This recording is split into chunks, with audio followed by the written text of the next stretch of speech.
Kalau ditanya mengenai nilai leadership apa yang saya pelajari usai mengajar di Sekolah Sinar Kasih selama hampir 3 bulan, mungkin menurut saya adalah bagaimana saya dapat mendorong diri serta para siswa yang saya ajar untuk dapat berproses bersama sepanjang pembelajaran. Di satu sisi, saya ingin menginspirasi para siswa dengan berbagi ilmu ataupun pengalaman yang saya miliki. Namun, pada sisi lain, saya juga tetap ingin belajar bersama para siswa untuk menggali ilmu ataupun pengalaman yang baru.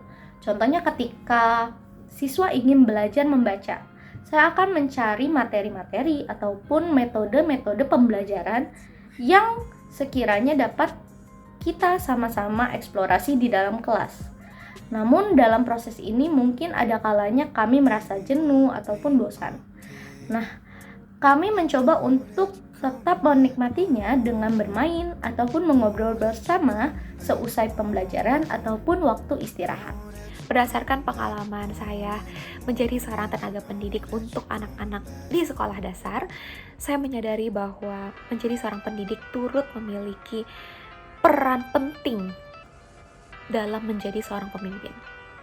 Diibaratkan sebuah kompas yang memberikan arah bagi orang-orang yang tersesat, begitu pula pendidik yang memberikan arah untuk anak muridnya mengenal diri sendiri dan juga mampu mencari arah hidupnya.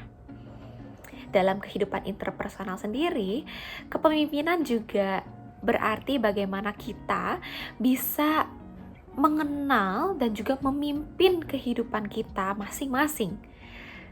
Dalam proses mengajar, saya belajar bagaimana kita sebagai manusia harus membagikan energi, waktu, dan juga motivasi agar lawan bicara kita atau setidaknya komunitas kita mampu menjadi pemimpin pula.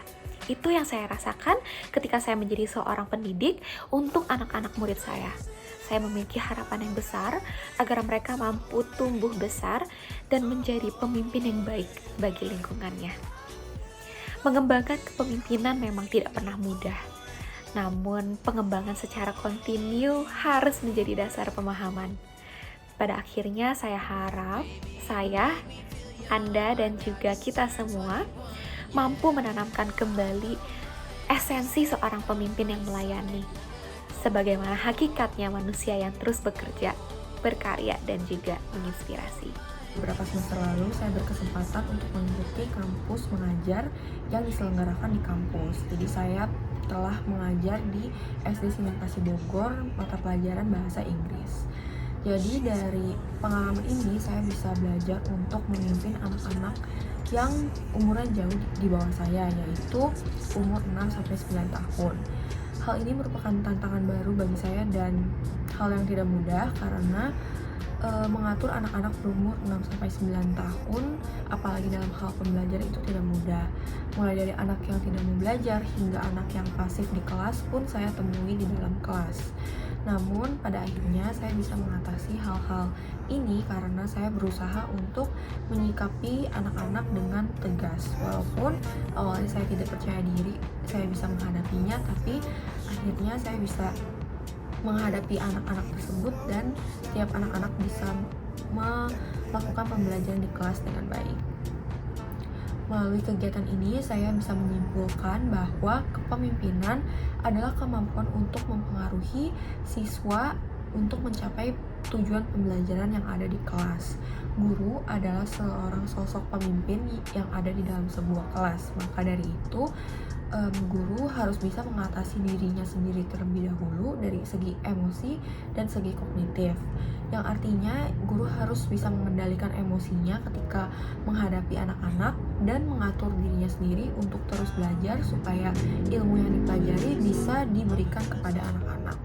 Selain itu, pemimpin di dalam kelas juga harus memiliki empati dan kepekaan yang tinggi agar bisa mengatasi situasi di dalam kelas. Pengalaman kepemimpinan apa sih yang saya dapatkan dari asistensi mengajar?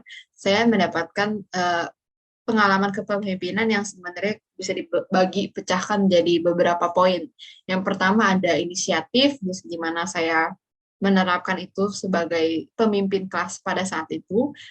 Pada saat itu pemimpin kelas 1 dan 2 dalam pelajaran bahasa Inggris. Kemudian ada poin organisasi, di mana poin itu membantu saya dalam mengorganisasikan jadwal saya dalam memimpin kelas tersebut. Ketiga, ada poin action, di mana tentunya ada tindakan-tindakan yang perlu saya lakukan sebagai pemimpin. Yang keempat, ada poin shared direction, di mana ada visi dan misi yang saya tetapkan dalam kelas itu agar kelas tersebut terjalan dengan lancar. Kemudian, apa sih kepemimpinan dari pengalaman tersebut?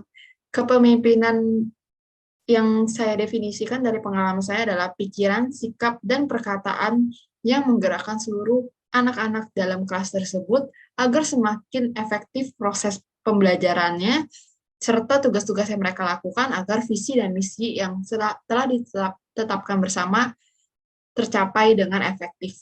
Sekian dari saya, terima kasih.